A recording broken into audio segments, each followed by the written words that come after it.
Bien. ¿Me confirman si ya sale grabando clase? ¿Sí? Perfecto. Bueno, chicas, recuérdenme, ¿cuál fue el último temita que nosotros habíamos visto? Por favor, a ver. Teníamos que ver el tema de auscultación. Auscultación. Perfecto. Un segundo. O sea que estamos en evaluación secundaria, ya hemos visto lo que es sample, OPQRST, hemos visto observación, palpación, que sería la exploración física, y nos faltaría por ver auscultación. Bien, auscultación. Bueno, a ver, para ir empezando a entender un poquito de este tema, ¿sí? Nosotros tenemos que entender lo siguiente.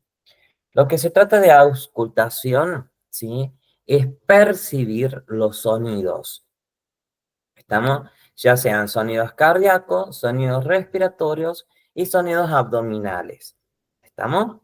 Aquí en la auscultación vamos a utilizar diferentes focos de auscultación o diferentes zonas para escuchar. ¿Estamos? Sin embargo, ¿qué pasa? Pasa lo siguiente, que no todos lo vamos a poder escuchar en el momento, en el instante, sino que esto conlleva práctica, práctica y más práctica y más práctica. ¿Para qué? Para agudizar lo que serían los oídos nuestros. ¿Estamos? Bien. Ahí yo le voy a pasar, le voy a colocar la imagen, ¿sí? Y ahí volvemos, ¿sí? Un segundito.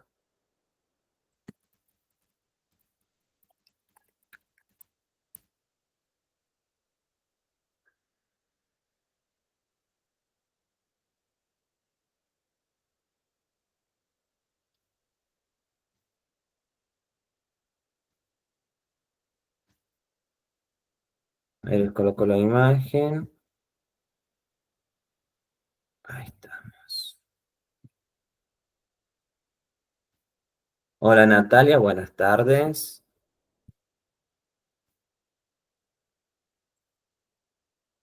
Díganme si pueden ver ahí lo que sería la imagen. ¿La pueden ver? Perfecto. Bueno, esto sería más que todos los focos de auscultación cardíaca, ¿sí? Tenemos 5 focos en general. No son difíciles, son fáciles. Solamente que hay que prestar atención en dónde colocar lo que sería la campana del estetoscopio, ¿sí? Bien. El primer foco se va a denominar foco aórtico, ¿sí? Y se encuentra en el segundo espacio intercostal derecho, con lo que sería el borde, ¿sí? Del esternón. ¿Estamos? En esta zona. Ustedes palpen. Ustedes tienen la clavícula, ¿sí? Pálpense en la clavícula. La clavícula, por debajo de la clavícula está la primera costilla. Por debajo tenemos el primer espacio intercostal. Tenemos la segunda costilla, por debajo el segundo espacio intercostal, que estaríamos hablando de este aquí. ¿Sí?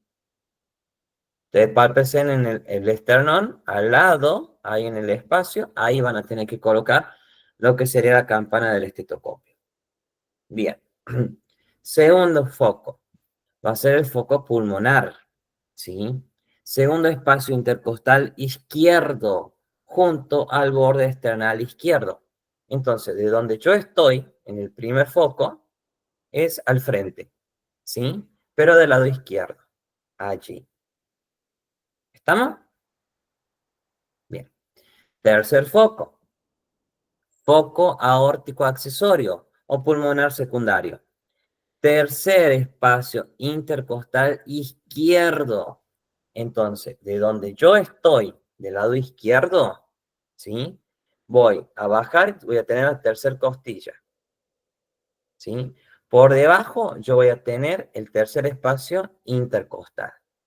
Entonces, de donde yo tengo, bajo una costilla, ahí encuentro el espacio, ¿sí? No es complicado, es cuestión que ustedes puedan palparse sin la parte external y van a poder encontrar tranquilamente los focos. Vamos con el cuarto foco. Foco tricúspideo o triscupídeo, ¿sí? Entre el cuarto y quinto espacio intercostal, ¿sí? En la parte inferior del borde external izquierdo. Tengo tercer costilla, cuarta costilla, cuarto espacio intercostal, quinta espacio intercostal, ¿sí? Entonces, de donde yo estoy, voy a bajar una, dos costillas y ahí voy a tener lo que será el espacio intercostal número 4 o 5. ¿Estamos? ¿Complica mucho o no? Más o menos. Andrea está ahí, igual que Rosa, ahí como que ¿en dónde estoy? ¿En qué? Estoy mirando, lo que estoy escuchando, lo que usted dice y mirando la imagen. Bien, bueno, bien, bien. A ver, Ale, ¿la vamos llevando bien hasta el momento? Ángela, Fiore, Leila, Nati, Nicole, Rosa. Sí, profe, sí, sí, sí. Aunque yo me conecté tarde, pero me engancho enseguida. Bueno, bueno, Leila. Vamos ahora con el quinto, ¿sí? El quinto foco. El quinto foco cardíaco se denomina foco mitral, ¿sí? O apexiano. ¿Qué pasa? Es el quinto espacio intercostal a nivel de la línea media clavicular izquierda. Para que les sea mucho más rápido y más sencillo a ustedes de entenderlo, porque si vamos a hablar por las líneas, ¿sí? Que serían línea axilar, medial, sagital, coronal, no lo van a entender nunca. Pero vamos a hacerlo lo más criollo y lo más fácil posible. Del esternón, ¿sí? Del esternón. Recuerden que nosotros tenemos aquí en la parte del tórax. Miren, esto quiero que lo sepan entender. La parrilla intercostal baja, ¿sí? Es como una curva. Bien. Ahí, en esa curva, en donde termina el apófisis sifoide, ¿sí? Ahí lo van a encontrar. Ahí, al lado izquierdo, bajando, ¿sí? Por debajo de la glándula mamaria, lo van a encontrar. Por debajo de la glándula mamaria, lo van a encontrar el quinto espacio, ¿sí? Al quinto foco. ¿Estamos? A ver.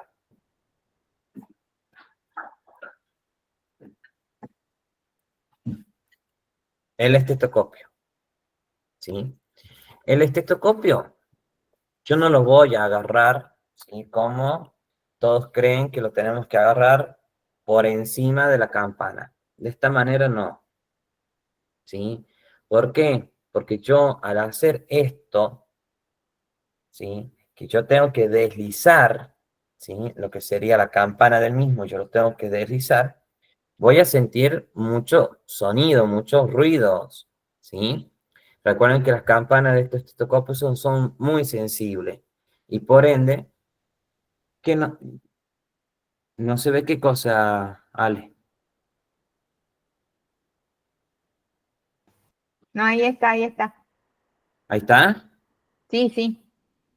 Bueno, si no, para sacar la imagen ya directamente colocarme yo en grande y lo puedan ver. No, no, ahí lo veo, ahí lo veo. Bueno, bien. Como les Perdón, decía. perdón. No, por favor. A ver, si vamos a dejar de compartir, ya lo volvemos a compartir nuevamente. Yo quiero que ustedes vean esto más que todo.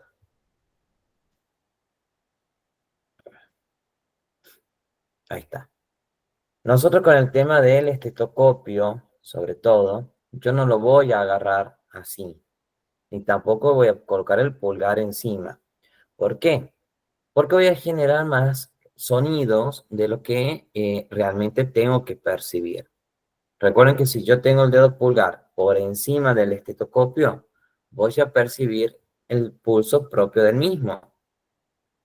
Recuerden que el dedo pulgar tiene una ramificación de la arteria radial, entonces va a tener pulso propio y me voy a confundir. Entonces, ¿cómo es la forma más correcta en agarrar un estetoscopio? En esta manera, ¿sí? De esta manera. ¿Estamos? ¿Y cómo vamos a hacer? No, yo no lo voy a hacer. No voy a sacar de un lado, saco y voy haciendo todo. No. De un lado, levanto y deslizo. Y aquí, levanto y deslizo. Y aquí, levanto y deslizo. Levanto y deslizo. ¿Sí? No voy a deslizar porque voy a escuchar todo el roce de la piel. Perdón, de la ropa en general. Entonces, va a generar mucho aturdimiento. ¿Sí? Vamos a generar muchos sonidos de los cuales son innecesarios. Aparte de ser innecesarios, vamos a generar pérdida de tiempo y podemos hacer un diagnóstico erróneo, un prediagnóstico erróneo de lo que le está sucediendo a la persona. ¿Sí? Bien. Vamos con lo que sería la parte pulmonar. A ver, yo voy a sacarme de aquí y ya le coloco la otra imagen, ¿sí?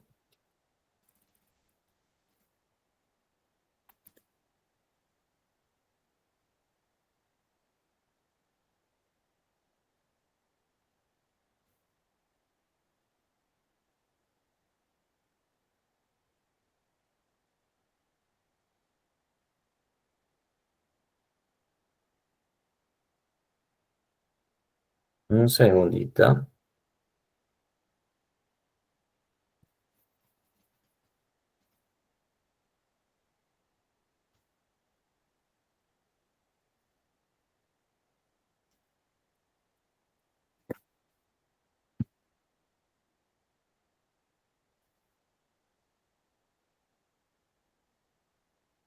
Esperen porque esta imagen no se ve mucho que digamos. A ver.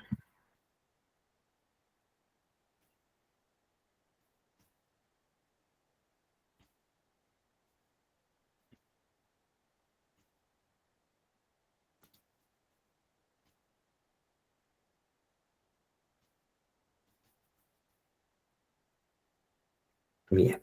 Este sí. Ahora.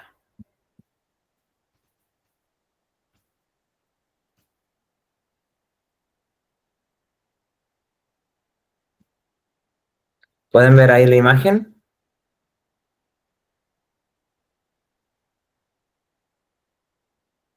Sí. Perfecto. Sí, sí, se puede. Bien. Aquí, en lo que sería la parte pulmonar, nosotros no vamos a tomarla tanto de frente, sino que va a ser de la parte posterior, o sea, de la espalda. ¿Sí? ¿Qué es lo que tenemos que garantizar aquí? Trata de ubicar lo que serían los omóplatos o las escápulas, ¿sí? Para poder contornear, porque lo vamos a hacer en el borde del mismo, ¿sí? Allí nosotros vamos a poder utilizar los 10 puntos de auscultación. ¿Estamos? Bien. El primer punto se llama vértice del pulmón, ¿sí? Y va a ser justo sobre el borde de lo que sería la escápula en general. ¿Estamos? Háganlo más simple. Háganlo ustedes. Pálpense y busquen la punta de lo que sería la escápula, el omóplato. ¿La palpan? Bueno, ahí al lado, que van a sentir como un espacio muscular, ahí van a utilizar el primer punto de auscultación. ¿Sí? Bien. El segundo va a ser un bronco vesicular que va a ser en la parte contraria, al frente del mismo. ¿Sí? Miren cómo va. Va en zigzag. Más fácil. 1, 2, 3, 4, 5, 6, 7, 8, 9 y 10. Va en zigzag. ¿Sí? Esa va a ser una parte fácil para que ustedes lo puedan interpretar y entenderlo mejor. ¿Estamos? Bien. El tercer punto, lóbulo superior. A ver, si vamos a hablarlo bien, que vamos a estar hablando de un lóbulo superior izquierdo, específicamente porque nosotros vamos a tener a la persona de frente. Entonces, el primer foco va a ser la parte izquierda y el segundo foco va a ser la parte derecha. ¿Estamos? Entonces, lobo superior izquierdo. Bien. El cuarto va a ser lo que sería el murmullo vesicular al frente.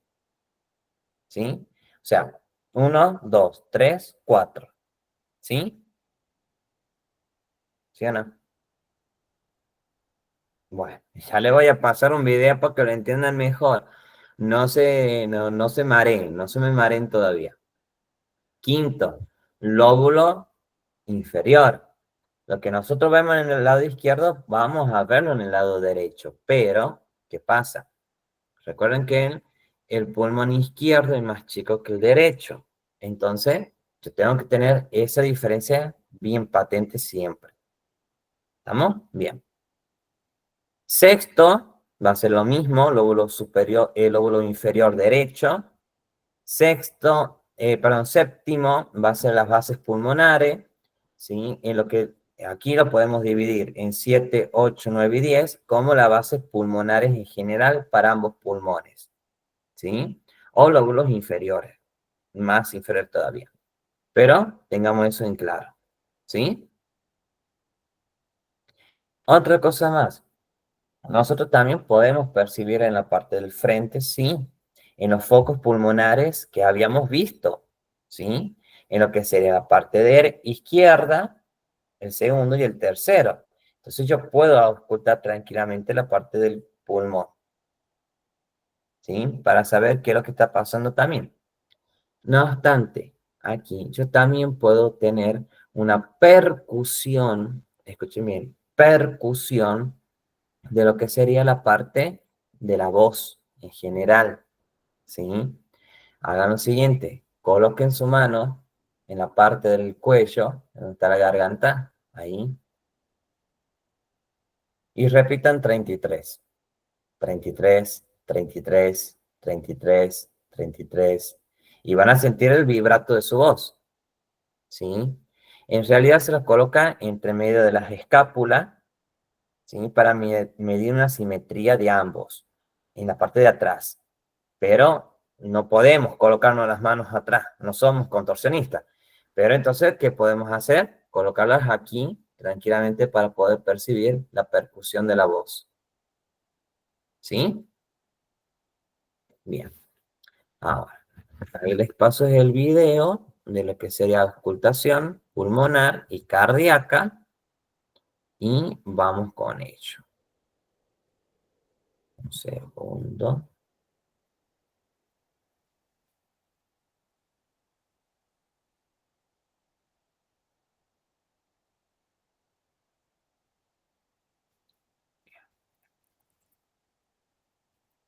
Vamos primero con la auscultación cardíaca, que esto quiero mostrárselo para que ustedes lo puedan entender a la perfección.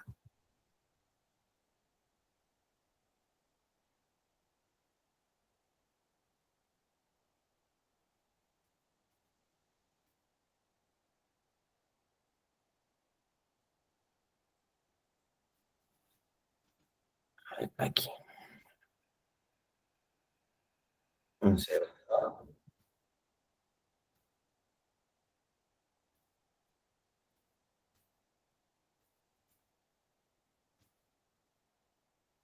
¿Pueden ver ahí el video? Sí, perfecto. Presten atención entonces. La auscultación cardíaca es uno de los métodos clínicos más valiosos para el examen del corazón. Para llevarla a cabo es necesario una habitación silenciosa y un estetoscopio. Estetoscopio, aparato destinado a auscultar los sonidos del pecho y otras partes del cuerpo, ampliándolos con la menor deformación posible. Ahora vamos a explicar sus partes. Membrana, es la parte que permite escuchar altas frecuencias. Campana, se encuentra en el otro extremo y permite escuchar las bajas frecuencias. Vástago, pieza que conecta el tubo del fonendoscopio con la campana. Mediante su rotación podemos auscultar con la membrana o con la campana. Tubo o arco metálico.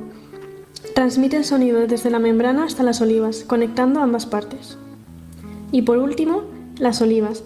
pequeñas piezas que se introducen en ambos oídos permitiéndonos escuchar los sonidos cardíacos. Un foco de auscultación es la zona en la que se debe colocar el estetoscopio para auscultar el corazón. Existen 5 focos de auscultación.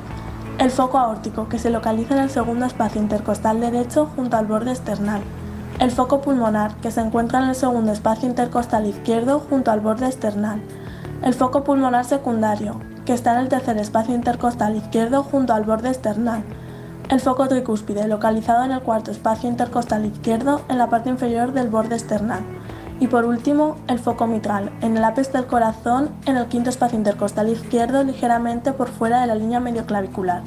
Este lo escuchamos en esta zona porque el sonido reverbera desde la válvula al ápex debido a que se transmite siguiendo el flujo sanguíneo.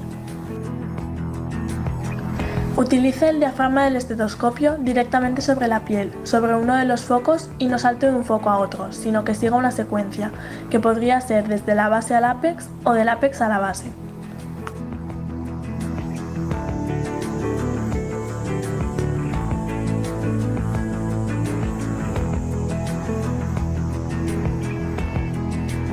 La única diferencia entre la auscultación masculina y femenina es que en la mujer, debido a las mamas, los ruidos de los focos pulmonar secundario y mitral se escuchan un poco más bajos que en el hombre.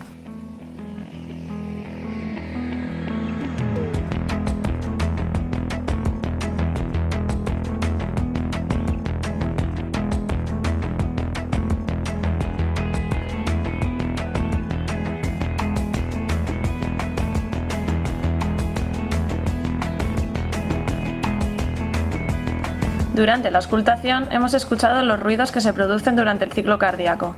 Los ruidos cardíacos son sonidos cortos y bien definidos. Fisiológicamente solo se detectan 2 ruidos. Primer ruido, corresponde a un sonido que se produce al cerrarse las válvulas auriculoventriculares, mitral y tricúspide, iniciando así la sístole. El cierre de ambas válvulas tiende a ser al unísono. El primer ruido se escucha mejor hacia el ápex, aunque, por su intensidad, normalmente se escucha en toda el área precordial.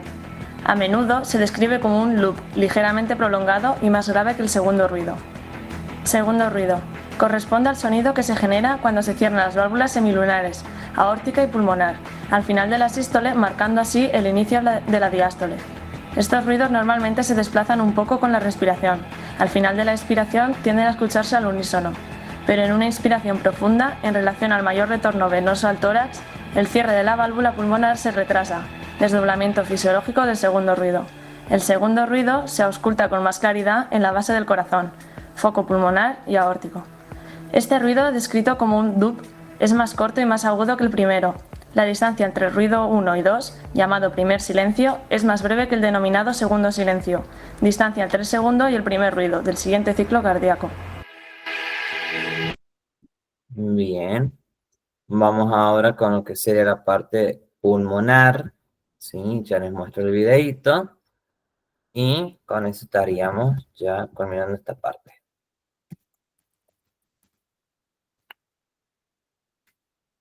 Segundo.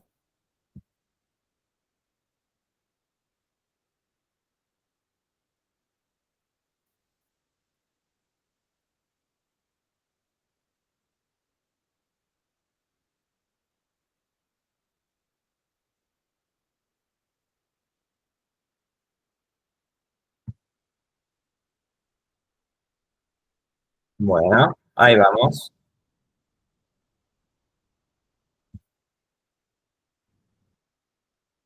Este aparato se divide en vías aéreas superiores e inferiores.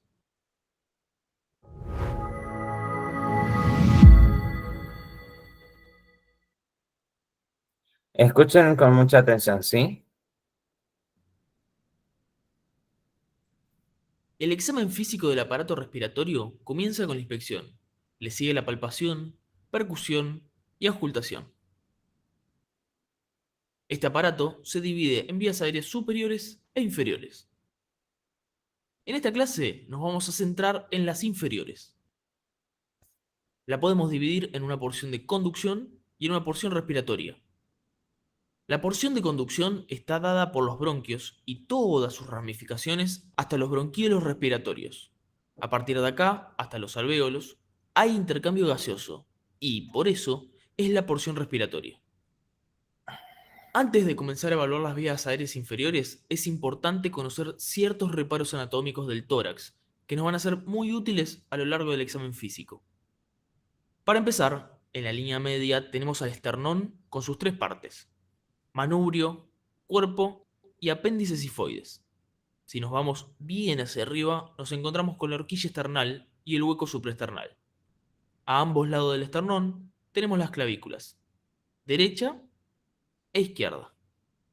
Si volvemos al manubrio y nos dirigimos hacia abajo, vamos a encontrar una saliencia que se llama ángulo de Lewis.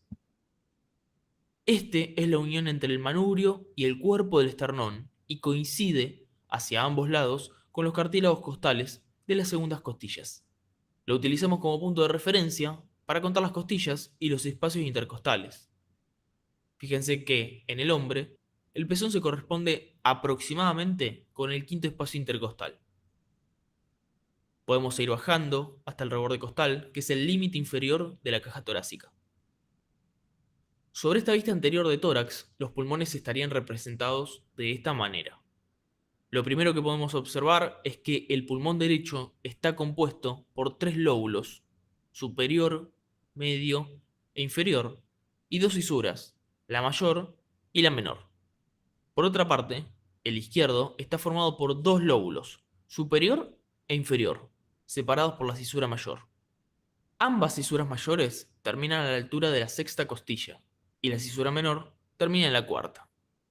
Esto nos da cuenta que, al evaluar la cara anterior del tórax, vamos a estar examinando principalmente los lóbulos superiores y el medio. Ambos pulmones se relacionan hacia adentro con el corazón. Si bien este es un órgano mediastinal, se encuentra orientado hacia la izquierda, lo que comprime el pulmón izquierdo y, por eso, es más pequeño que el pulmón derecho. En una vista lateral, los pulmones se verían así. Fíjense que aquí sí podemos evaluar todos los lóbulos, superiores, inferiores y el medio. En el pulmón derecho, la cisura horizontal comienza a la altura de la línea axilar media. Presten atención que podemos observar la diferencia de alturas de ambas cúpulas diafragmáticas. La derecha es siempre más alta. Además, fíjense cómo el fondo del saco pleural posterior es siempre más inferior que el resto. En esta vista posterior podemos palpar las apófisis espinosas. Por lo general, la vértebra prominente es C7. ¿Cómo sabemos cuál es? Le pedimos al paciente que flexione la cabeza, tocando con su mentón la cara anterior del tórax. Esto hace que se haga más evidente la apófisis espinosa de C7. Si seguimos bajando, a la altura de la tercera vértebra dorsal, tenemos la espina de la escápula. Y el ángulo inferior lo encontramos en la séptima vértebra dorsal. Si sumamos a los pulmones, podemos ver a los lóbulos superiores, pero principalmente vemos los inferiores. En cambio, al lóbulo medio no lo vemos. Las referencias que tenemos para saber dónde está el superior y dónde el inferior son los orígenes de las cisuras mayores. Ambas nacen a la altura de D5. Dentro de la inspección podemos dividirla en estática y dinámica. La estática es como si le sacaríamos una foto al paciente y vamos a observar la forma, dimensión y características del tórax. Una de las primeras cosas que vamos a observar es la forma. En las personas adultas, lo normal es que sea cónico, truncado hacia superior, con el vértice apuntando hacia el cuello y aplanado de manera anteroposterior. De cualquier manera, vamos a encontrar muchas diferencias entre personas, de acuerdo a su contextura física. También puede haber alteraciones que no son patológicas, como el pecho carinatum, en la cual el esternón sobresale, o el pecho excavatum, en la cual el esternón está hundido. Ambos dos se generan cuando se fusionan los puntos de osificación esternales, pero no suelen representar problemas físicos para la persona. El tórax debe ser simétrico. Para eso, miramos las clavículas, los semitórax y los hombros. En patologías como la escoliosis, como consecuencia de la alteración tridimensional de la columna, podemos encontrar asimetrías en el tórax. Debemos observar los diámetros. Tenemos el anteroposterior, el transverso y el longitudinal. Normalmente, el diámetro anteroposterior es menor que el transverso, pero en personas que padecen enfisema pulmonar, este diámetro se puede agrandar, dando el tórax en tonel. Por otro lado, en la inspección dinámica, nos vamos a enfocar en ver cómo se comporta la mecánica del tórax en relación con la respiración y los esfuerzos. Es decir, que lo vamos a evaluar en movimiento. Vamos a observar el tipo de respiración. En el sexo masculino es común encontrar una respiración costo-abdominal, mientras que en el sexo femenino predomina la respiración costal superior. Es muy importante cuantificar la frecuencia respiratoria, vale decir cuántos ciclos de inspiración, expiración y apnea ocurren en un minuto. Se puede realizar colocando una mano sobre la cara anterior del tórax del paciente, sin aclarar que estamos contando los ciclos, para que no los modifique. Este valor en personas adultas oscila entre 12 y 20 ciclos respiratorios por minuto, y es regular. Cuando está por debajo de este rango se denomina bradipnea, y cuando está por encima se denomina taquipnea. Debemos estar atentos a identificar los signos de dificultad respiratoria, como lo es el tiraje. Recordemos que, en condiciones de reposo y sin patologías agregadas, el único músculo que se contrae durante la inspiración es el diafragma. Pero cuando hay tiraje, significa que estamos utilizando la musculatura accesoria. Esto puede corroborarse, a la inspección, con la contracción de dicha musculatura en sentido caudocefálico. En primer lugar, se observa una depresión subcostal o abdominal. Posteriormente, los espacios intercostales por contracción de los músculos homónimos. Luego, hay depresión del hueco supraesternal y de los huecos supraclaviculares por contracción del esternocleidomastoideo, trapecio y escalenos. Por último, se observa el aleteo nasal. Este tiraje es común observar en pacientes con reagudizaciones de POC o crisis asmáticas. En caso de no encontrar hallazgos anormales, a la hora de completar la historia clínica, debemos poner: a la inspección, la frecuencia respiratoria se encuentra normal, con buena mecánica ventilatoria y sin signos de dificultad respiratoria. Después de la inspección, continuamos con la palpación. Pasamos la palma de la mano por todo el tórax, con la finalidad de corroborar los datos obtenidos en la inspección, así como también para sumar más información. La palpación permite la exploración de zonas dolorosas de la pared del tórax, como puede ser el caso de neuralgias o fracturas costales. Para evaluar las fracturas costales, palpamos la zona dolorosa con los pulpejos de los dedos. O también le podemos pedir al paciente que realice una inspiración profunda. En ambos casos, el mismo debe sentir un dolor intenso. Podemos percibir vibraciones originadas por el roce de ambas hojas pleurales inflamadas, lo que se conoce como frote pleural. Estas van a ser más notorias en inspiración. También puede haber crepitaciones producto de la presencia de aire inmediatamente por debajo de la piel, lo que llamamos enfisema subcutáneo. Esto se puede deber a un traumatismo penetrante que provoque la salida de aire desde el pulmón hacia esta región. En todo el examen físico del tórax, es muy importante palpar las regiones supraclaviculares y axilares para caracterizar los ganglios linfáticos de cada cadena. Sepan que múltiples patologías pueden aumentar su tamaño debido al gran drenaje linfático de estas cadenas. La movilidad del tórax se puede evaluar mediante las maniobras de expansión de vértices y de bases, donde normalmente debe haber una simetría entre ambos hemitórax. Para los vértices se colocan ambas manos sobre ambos hombros del paciente, los pulgares tocando las apófisis espinosas de las vértebras, los dedos medios e índice sobre las clavículas y sin realizar presión hacia abajo, se le pide al paciente que respire hondo. Respira hondo, por favor.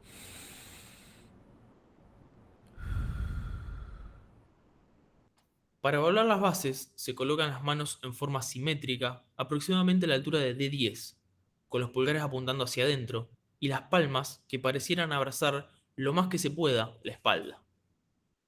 Respira hondo, por favor. Otra vez. En caso de haber alteraciones, estas pueden ser bilaterales, unilaterales o localizadas. En todos los casos, la patología subyacente dificulta la mecánica respiratoria, ya sea por retracciones, como lo son las enfermedades invasivas o que producen fibrosis, o porque se separan las hojas pleurales, como lo son los derrames pleurales o neumotórax. De cualquier manera, el concepto que debe quedar es que no debe haber asimetrías en el movimiento de los pulgares del examinador. Las vibraciones vocales se exploran con las palmas de las manos, recorriendo 33, comparativamente ambos hemitórax de arriba 33, hacia abajo, mientras el paciente 33, pronuncia la palabra 33. Las vibraciones vocales 33. pueden estar aumentadas, en el caso de condensación del pulmón, ya que a través del sólido las vibraciones se transmiten mejor. Una causa puede ser la consolidación de una neumonía con un bronquio permeable.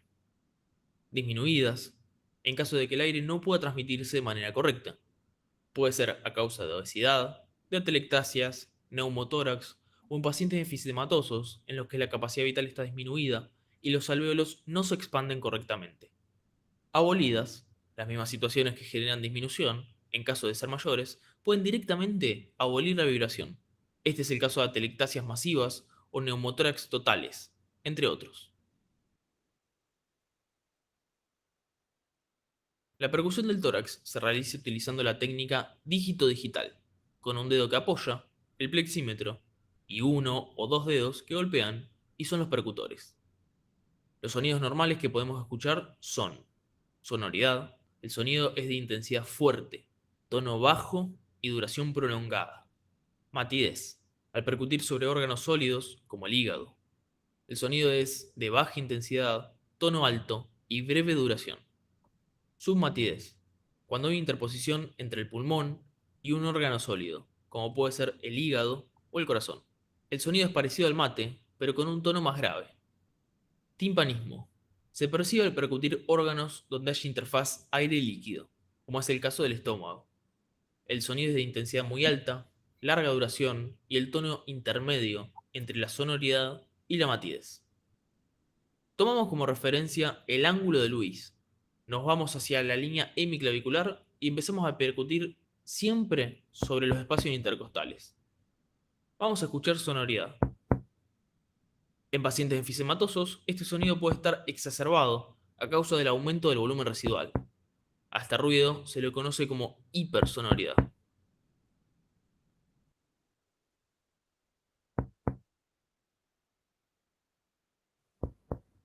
Acá encontramos submatidez, a la altura de la quinta costilla. Se da por la superposición del pulmón con el hígado. Si le pedimos al paciente que tome aire, toma aire por favor, volvemos a escuchar sonoridad, por el descenso del pulmón que arrastra al hígado. Ya sobre el sexto espacio intercostal, vamos a escuchar la matidez hepática.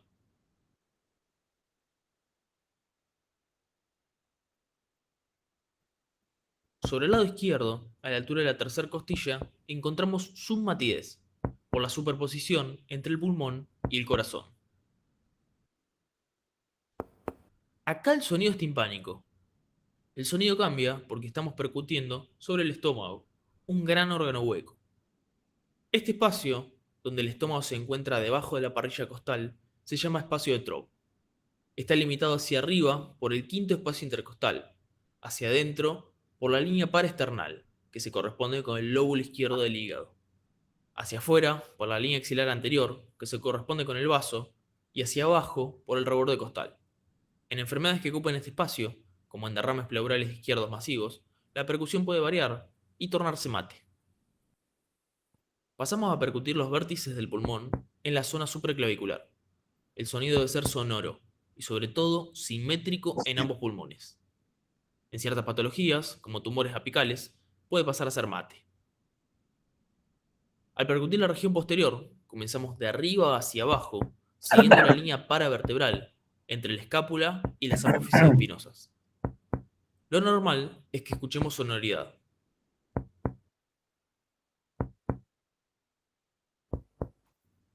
Acá encontramos matidez. Esta zona corresponde a la altura en donde se encuentra el riñón. Para evaluar la excursión de bases, se traza una línea en donde comienza la matidez y se le pide al paciente que tome aire profundamente y que contenga la respiración, y se percute hacia abajo hasta encontrar la matidez. En condiciones normales, las bases se desplazan 4 a 6 centímetros. Las regiones laterales se exploran con el brazo en abducción de 180 grados. Se percute de arriba hacia abajo, siguiendo la línea medio axilar. Acá se escucha la matidez hepática, a la altura del noveno espacio intercostal, aproximadamente.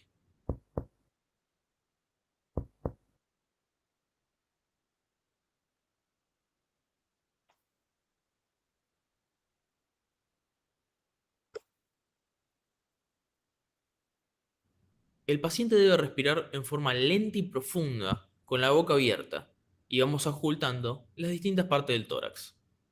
Es importante que la ocultación se realice de manera comparativa entre ambos semitórax.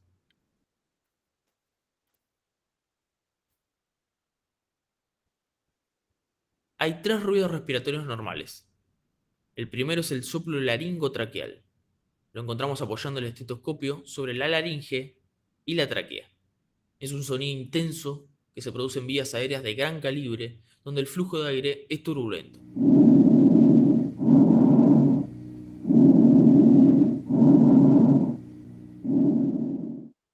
El segundo, el murmullo vesicular, lo encontramos en el resto de la superficie torácica. Si bien el mejor lugar para ocultarlo es la región axilar. Es provocado por la distensión de los alvéolos con la entrada del aire. Es un sonido suave y de tonalidad baja. El tercero se produce por la superposición de los dos anteriores, el sonido o ruido broncovesicular. Este se encuentra a nivel de las bifurcaciones de los grandes bronquios, superpuestos con una porción de parénquima pulmonar. Recuerden que solo se auscultan a nivel paraesternal, en los primeros espacios intercostales o supraclaviculares, y en la cara posterior a nivel de la fosa supraespinosa.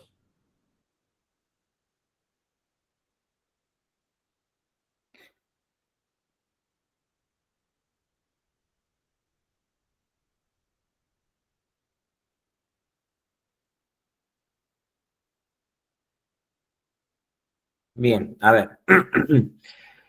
Sí, chicos, después yo le voy a tratar de pasar el videito al grupo, ¿sí? Así ya les quede y lo puedan ver ustedes con más tranquilidad, lo puedan ver mucho más grande y, a ver, sin tantas complicaciones después, ¿sí? Ahora yo se los paso, terminen de ver que ya no queda casi nada, así que para terminarlo, ¿sí? Perfecto, Erigillo. Vamos entonces.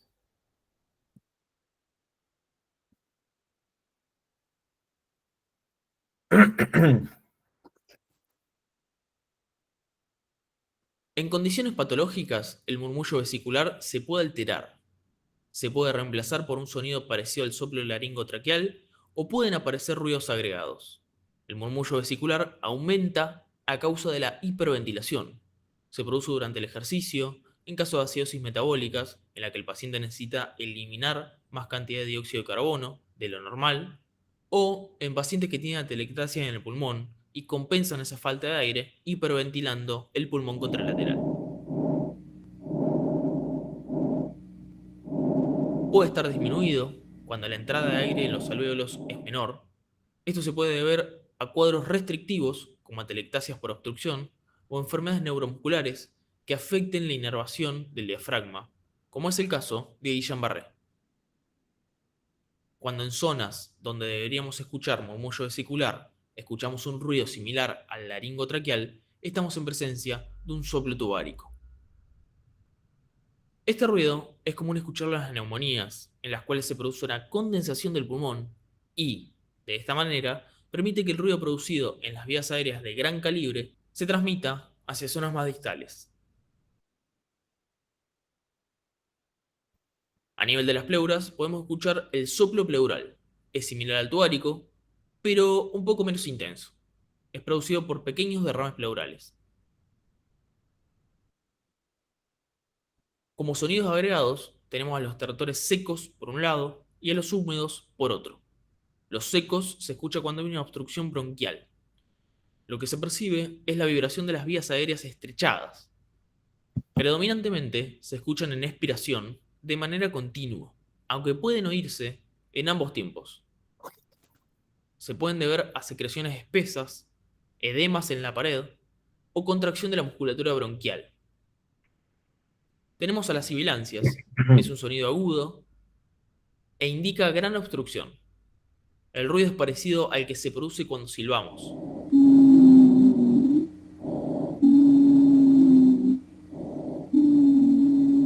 Se puede escuchar en patologías como el asma bronquial.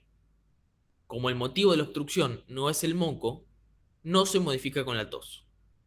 Por otro lado, en bronquios de gran calibre tenemos el roncus. Es un sonido más bien grave. Por lo tanto, indica un grado menor de obstrucción. Su sonido es similar al de un ronquido.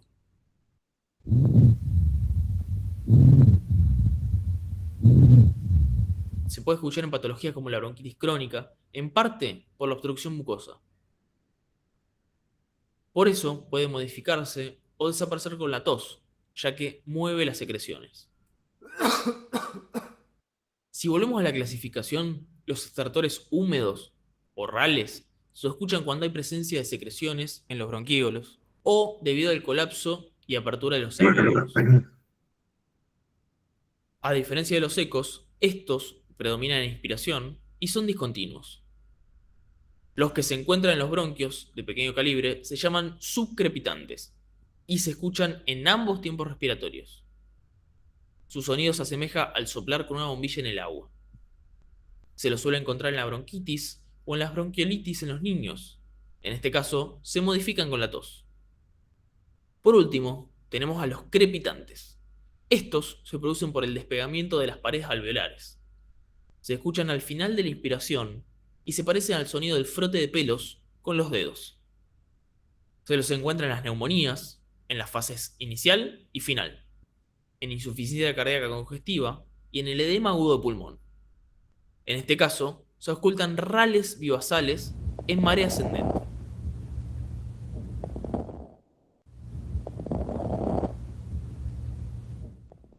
Es importante evaluar la progresión de los rales con el paso del tiempo, ya que el paciente puede empeorar severamente en cuestión de minutos.